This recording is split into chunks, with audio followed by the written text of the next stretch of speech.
tanggal 19 Desember tahun 1948. Saat itu Belanda mulai agresi kembali.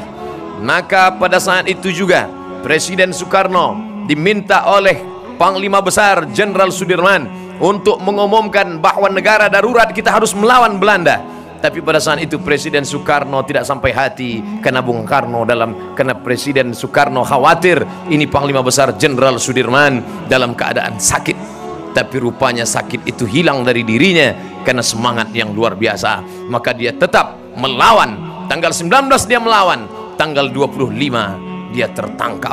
Dan pada saat itu atas jasa dalam tanda kutip pengkhianatan seorang anak bangsa, warna kulitnya sama dengan kita, wajahnya sama dengan wajah kita, hidungnya sama dengan hidung kita, bahasanya bahasa sama dengan kita, tapi hatinya berkhianat kepada Belanda. Akhirnya pasukan Tentara Nasional Indonesia ditangkap, dikepung oleh Belanda.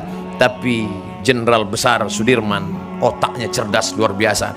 Begitu dia tahu kita akan dikepung, ditangkap, dia kumpulkan semua pasukan, dia ajak berzikir tahlil, afdhul zikri la ilaha illallah. Mereka bertahlil beramai-ramai, la ilaha illallah, la ilaha illallah, la ilaha illallah. Apa yang terjadi? Keajaiban muncul. Belanda menembak pengkhianat itu karena menyangka ini informasi bocor, tidak benar. Kamu katakan ada presiden, ada jenderal, ada panglima besar, mana yang ada orang yang sedang tahlilan?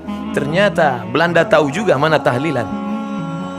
Katanya ada panglima besar, yang ada orang tahlilan. Kamu pembohong, ditembak mati itu pengkhianat. Dunia tidak dapat, akhirat melayang, mati dalam keadaan mati konyol.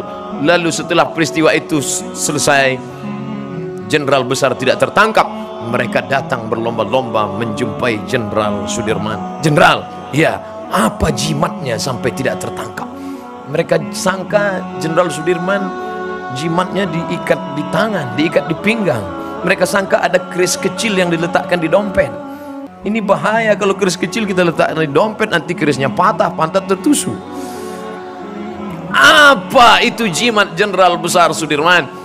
Jenderal Sudirman tersenyum. Kamu tahu jimatnya 3. Yang pertama, wudhu tidak pernah putus. Jenderal Besar Sudirman tidak pernah putus wudhunya. Sampai pada saat dia sakit, sampai saat digotong, wudhu tidak pernah putus. Yang kedua, sholat berjamaah.